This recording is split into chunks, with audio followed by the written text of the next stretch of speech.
All right, we have Julio Macias from On My Block. Woo! What's up, I am fam? so excited. First of all, you just got great news. You want to go ahead and say what news you got? Yo, right before I walked into this room, Netflix announced that we got third season. Woo! I'm so excited. I said that I am your good luck charm. It's okay. It's okay. So how do you feel about that? Like, what was that feeling when you got did you get a text? Did you get a phone call? What happened? I found out through Instagram. Thank you, Netflix. Oh, okay. They didn't even hit you up? What's up, Netflix? Oh my gosh. Yo, I'm like, all right, so I gotta shave my head. I gotta gain like 30 pounds. And when are we shooting? Okay, I gotta gain 30 pounds yesterday. When are you guys starting to shoot? I don't know, but soon. Way sooner than I had last time to gain weight. So I mean, it's there. So it's like now I'm in work mode in a way. My brain switched from like we were talking about, like going out every single day to get that next job, get that next audition, to forget all that. Yeah, I got to work on this. I had to go back to spooky. I got to get back to spooky. And it takes a minute. Yeah. Tell me what it took to prepare for that role, because you're completely different from your actual character. Like, I'm so shook, like, looking at you right now. It's crazy. A lot of research, a lot of respect. Just because I'm Mexican, I was born in Mexico City. Like, I can't say that my experience speaks for every Mexican experience, So all I knew is that what I could bring in was the similarities, the historical background of our people, but then understand that neighborhood, which is a neighborhood that I grew up adjacent to, that I always knew was there, but I wasn't part of it, at least not actively part of it. Yeah. And so when I got the role, it was the first thing was I got to look it. So that was the whole putting on the weight. Changing the attitude, but what I didn't want to do is I didn't want to play a caricature. I didn't want to just go in and be like, just think badass, just think hard, just think whatever stereotype you might think of that. It is all of that, but so much more. Absolutely. So talking to people, who did you talk to?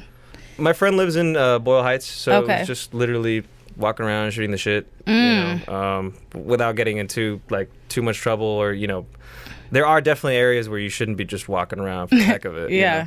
But if you're kicking it at like this bodega, like you can spark up conversation. I've always been good at talking to people and just kind of starting off a general conversation. So I'd see like two albañiles that were just working off, like, I'm assuming they just got off work, so I just started talking to them, started talking about the neighborhood. We were shooting, or I was shooting a short at the time called Little Goose, which was about a social worker that's working with a kid with autism in this case Boyle Heights. So I was spending a lot of time at the time when I booked On My Block in Boyle Heights. Okay. So I had kind of like already gotten the sense of the community. I had people to go to and, hey, can you tell me how you grew up, how your tío grew up, how I also did this play called The Mexican Trilogy in downtown, and Jose Luis and his entire family opened up to me back then. Wow. And that really, really submerged me into the Chicano culture, because a lot of Mexicans will tell you that there's a big difference between like the Mexican in Mexico and the Mexican over here. Yeah. What is that difference, would you say? We're somewhere stuck in the middle, even though I was born there, I definitely today, Julio Macias today feels like a Chicano, It's I can blend in nicely enough with the I guess the American culture, but at some point someone's gonna say, hey, it's that Mexican in the corner. Like someone at some point is gonna call me that Mexican, no matter how I speak, no matter my cadence, that's gonna happen. And I go to Mexico and I'll be like, I say güerito, yeah. It's like, man, I can't win. Yeah. Like, too American to be Mexican, too Mexican to be American. It's that experience that at least I feel a lot of people experience here. When you'll try to, or I tried to at some point try to be like, hey, no, it's cool, I'm Mexican. What kind of Mexican? Like LA Mexican or Mexican? No, Mexican. Chale. No. Yeah, I understand that. So I want to know, what was the technique that you had to study? Was it method acting? Because you are so amazing at your character. Thank you. Yeah. When I started first learning theater and going into school and learning all of the different processes, one thing that I kind of deduced, and I'm sure a lot of different actors deduce, and the people who made up these techniques all deduced themselves from watching other teachers, is that it's a connection. It's just being open to whatever your body is telling you, what your mind is telling you, what your heart is telling you. Be true to that. You gotta be able to manipulate it to make it move in a certain direction. So people would say that I would be method, but I don't think that I was method, because if you look at the straight definition is you don't break character, you know. You would say you broke character? I would say that when they would yell cut, I wouldn't just immediately jump back to being Julio, but I wouldn't walk around like Spooky. Okay. Okay. I kept a certain amount of centered groundness as I walked around between takes, because if I started talking or got too friendly and too nice, especially the second season, I became really friends with a lot of them. So I wanted to be like, hey, what's up? Like shooting the shit between takes. Yeah, you wouldn't want to walk around like Spooky. I'm fine. I'm good. Yeah. So yeah, it was just the technique that I used was all of them and none of them in a way. Just kind of incorporating almost two decades of studying acting. Wow. And then just kind of letting it go, you know, just letting it flow. Do you feel like Spooky opened up a lot more in season 2 versus season 1? Because I feel like you did, especially like being, you know, there for Ruby after everything. Like, do you feel like, this is another question, did you feel like, I'm like, oh wait, do you feel like he felt bad about Olivia's death is the reason why he decided to kind of take in Ruby and like be there for him? I don't think he felt bad. Sorry, Olivia. Ronnie, love you. No, I don't think he felt bad about Olivia's death. I think he felt a sense of responsibility of like, I told you, boy. I told you. Like, I know that's not what you wanted to do, but something like this was going to happen. So it's more of a sense of not guilt, but responsibility that the neighborhood is going through, the trauma that they're going through. Not particularly Olivia, but the neighborhood as a whole is suffering from this gang war because his brother didn't listen to him. Because he asked his brother to do something that wasn't really nice. It was really not nice. But like in his mind, he's just like, man, you got to protect yourself. You got to protect this neighborhood. And guess what happens? This is what happens, you know? Yeah. I think that he opened up a lot in the first season, that beach scene. With Caesar? Yeah, with Absolutely, Caesar. yeah. I think that's something that hadn't happened to Spooky or Oscar in years. Yeah. You know? I was surprised to see that, like, that dynamic that you had with your brother, because you hadn't really shown that at that point, you know? Yeah, and so I think that was a catalyst for everything snowballing. You know, I always tell people, like, the core four saw Oscar before he became Spooky. Yeah. Like, they remember the older brother playing soccer or wanting to chef it up or do whatever it was. So when you see Ruby come up to Oscar in, like, episode 2, season 2, when he just, like, comes at him and is in his face, he's like, you think I don't remember you when we were playing kickball? You don't think I remember that? And I do feel like he wishes that he could be softer with his brother. In a lot of complicated family dynamics, sometimes a sense of pride, a sense of history, a sense of duty to a certain type of culture. You won't open up to your direct family, but then, like, you got this other person that you treat like a brother. He's like, well, treat your brother like a brother. Absolutely. Yeah. I think that he does that because he knows that Caesar's got to get out of here. And in his mind, he's doing everything that he's doing to toughen him up. He's like, I can't coddle you. Yeah, you got this. You got, like, even he's really toughening him up. Like, seriously. Well, even at the end, there's a moment of love that you see where he's like, hey, you're done. Instead of just like kicking him out, he straightens him up. Yeah. He's like, hey, you're tough enough to do this. Don't think you're not. You got this, man. I believe in you. Happy birthday. Now go. Now go. Yeah. Yeah. You understand, like, how big this TV show is for the culture, right? So how is that, as far as, like, everyone hitting you up, like, how has it been outside, like, you know, fans and just even your friends? Like, what have they been telling you about this show? Yeah. So What's the reaction? That's the word I was trying to get. Yeah, the reaction is just incredible and amazing, and it's as a precedent in my mind to the fact that what not only diversification in this industry has done for my career, but what it could do for the ethos as a whole. You know, like when people are watching this, and you know, when my friend who lives in Sweden, he's like, "Yo, your show blew up in Sweden. Like all of my nieces and nephews are watching the show." Wow. And I'm like, none of them are brown, are they? He's like, nope, not a single one of them. But for some reason, these are the cool kids. They gravitate towards that. These are the cool kids. This is not. I mean, not that they want to get into like gang stuff, but they're like, I like the way they talk. I like the way that they're carrying themselves. I like the friendship that they have with each other. Man, I wish I had this much flavor in my life. Yeah. You know. One thing that's interesting to me, and I realized this, you know, coming up in Mexico City, maybe it was because I saw everything in Spanish, and my association with things was completely different. Like I would watch Hocus Pocus with my sister, and I wanted to be one of the witches. It didn't matter that they were women or they were white. That's which witch? I'm just kidding. I'm just kidding. One that goes, I put a spell on you. Oh, that one, the one with the orange hair. Yeah. Okay. Yeah.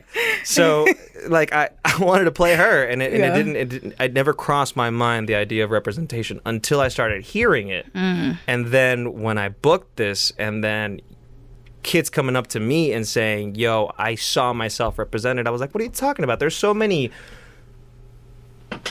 Oh, I didn't realize that there isn't so many. So now, something that I not took for granted because I'd never fought against it. It was just something that wasn't in my mind prevalently, I suppose. Now I take on as a responsibility, which is why which is why I want to take care of Spooky. Like what I love the people do it is just like, yo, you keep them real. You keep them. You don't have to showboat him. Right. He's who he is. Now, when you first read the script, did you realize like how big of a deal this show was going to be? No, not that I didn't love the show. I just, man, I've been auditioning now constantly for about like 4 or 5 years, studying for much longer than that. Like I thought I was going to break out when I was 45, and I was cool with that because those were the characters that I wanted to play. Okay. So it was just, for me, more than playing Spooky, it was just the opportunity to do something on a larger scale. Ooh. And thank you, Lauren. Thank you, Jeremy. Thank you, Eddie. Thank you, Netflix, for trusting me to play Spooky. Because again, if you would just talk to me like, no, I don't believe you as Spooky, and that's a testament to their faith in what I could do, and I didn't know if I could do it, but they pushed me and they helped me and they guided me through it. That doesn't happen that often, so I'm really excited for that. That was an opportunity that no one saw. Like everyone saw, the opportunity to play a Hispanic character that says something about the culture now. Yeah. What they don't think about is that they also gave an actor the opportunity to do what he does. So. I love that. Man, you just made me blank out. I was just like, whoa, this is so deep. What about your relationship with all the characters? Because you guys seem like you're all friends, right? Yeah, for sure. How is that? Like, who would you say you're the closest to out of everybody? All of them. Okay. Jessica is my spirit animal. My I love her personality. My one of my best friends. Yeah, definitely one of my best friends out here in Los Angeles now. We just kind of kicked it off when we first got onto set because we both really realized that we were playing very opposite people. Like, Jessica's got her like swag, but she's not Jasmine. She's not as punchy as Jasmine. Really? Because she plays it so good. I really thought that's how she naturally was. So she fooled me. Oh, she's close. But she's like the grown up version of Jasmine. I feel like Jamal is probably the closest to his character. Yes, yeah. I would say Diego is probably the closest to his character. Okay. We Diego. I mean, Brett, Jason, and Sierra all lived together in the same house the first year. Oh, okay. And I had a car. I was one of the only people with a car at the time, so I'd help them move here and there. Wow. And then that's how we kind of like got close. Bonded. Yeah, and like me and Diego are just like we're brothers on and off set, so that's like tight. And then that just continued and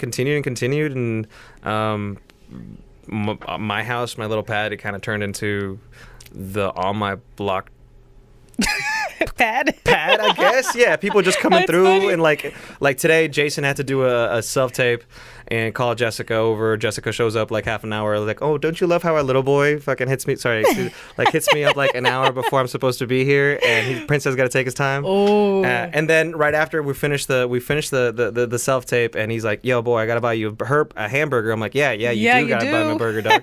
So we walk down In-N-Out, we're waiting in line, and then I'm like, I got an interview at Power in like 15 minutes. You should have brought him up here. That would have been so fun. So I just booked it. I left, and I was like, Yeah. yo, you owe me a burger later. So, guys, you owe me a burger. Dang, you owe him a burger, man.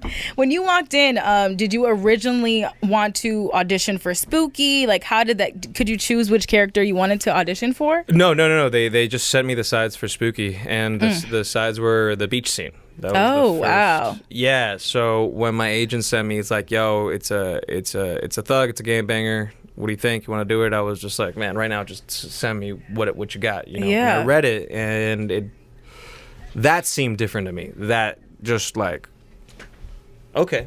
Yeah. So you're looking for that guy. Okay. Yes, you're looking for Spooky, but you're looking for the guy who can deliver that deeper connection with the brother. So that's what I fixated on, and then just dove in there, and I called my sister. I was like, just tell me how much you love me. Who did you practice with? Your sister? Like, is that who you auditioned with? No, my Swedish friend, who's now back in Sweden. Oh, wow. Yeah, it was for no reason other than he could just blankly say the lines back and back and back without getting bored of it. Yeah. You know? Yeah. That was How about with Caesar? Did you get to meet him prior to your audition? No.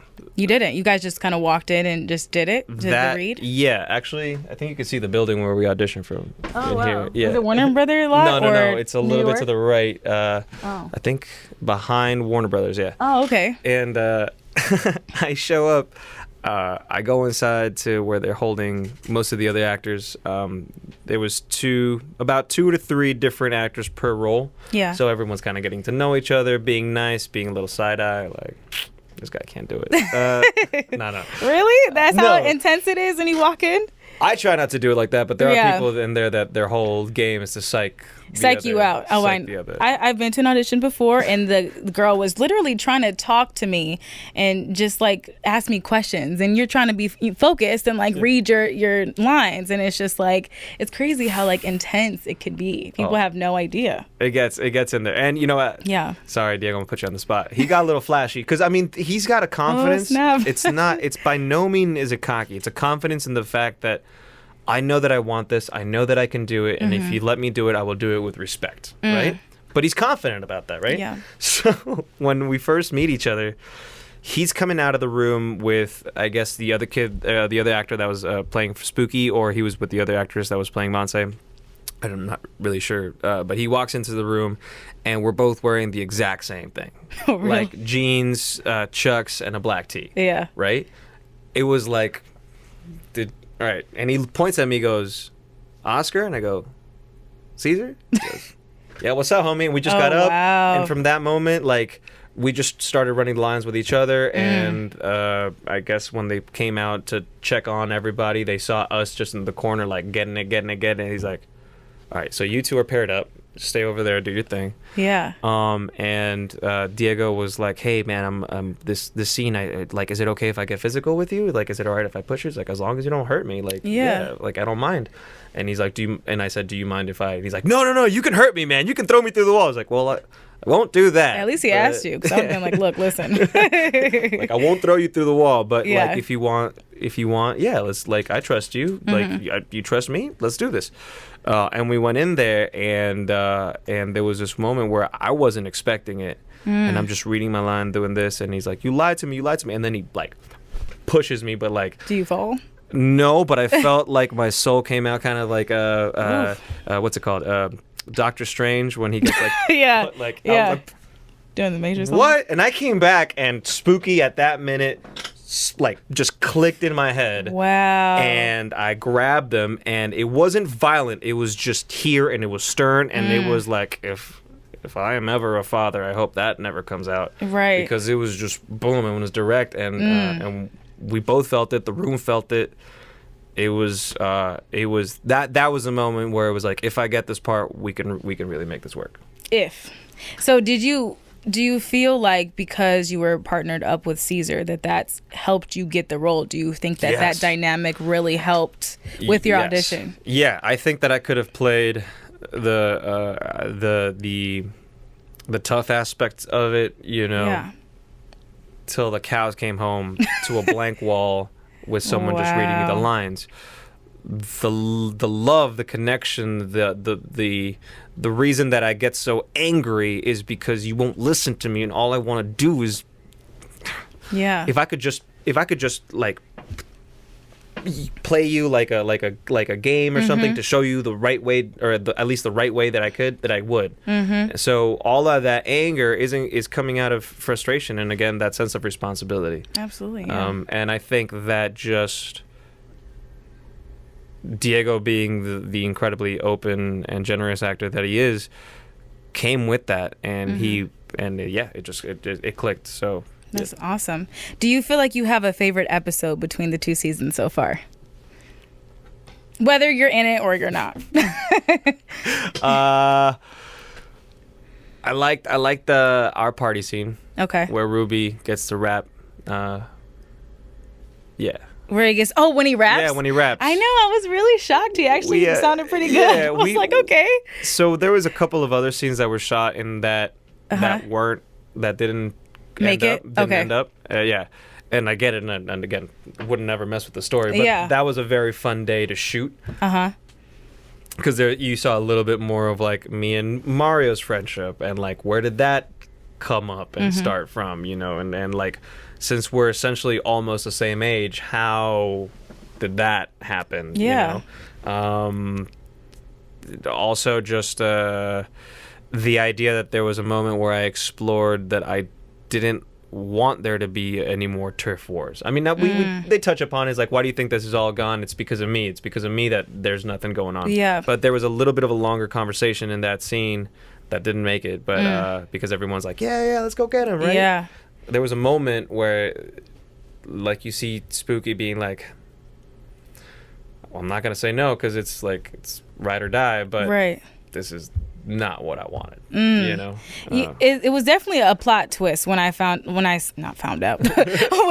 the episode that, you actually did help your brother. And I was just like, I really thought that you were just going to be like this mean older brother, and that you weren't going to you were like, you know what? You weren't loyal to me and the crew. So I was just so surprised that was like going to happen. I'm really interested to see what goes down in season 3. Why are you laughing so hard? Because I didn't know anything about it either. Like, all I knew, you have to justify your choices. So my choices were like, you're gonna go out there.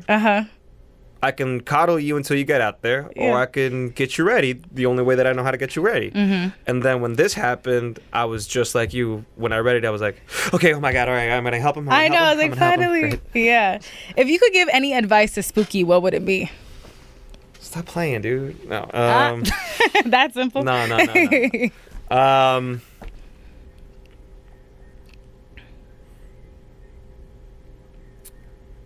I wouldn't give him any suggestion. I would just ask him to contemplate how old do you want to be?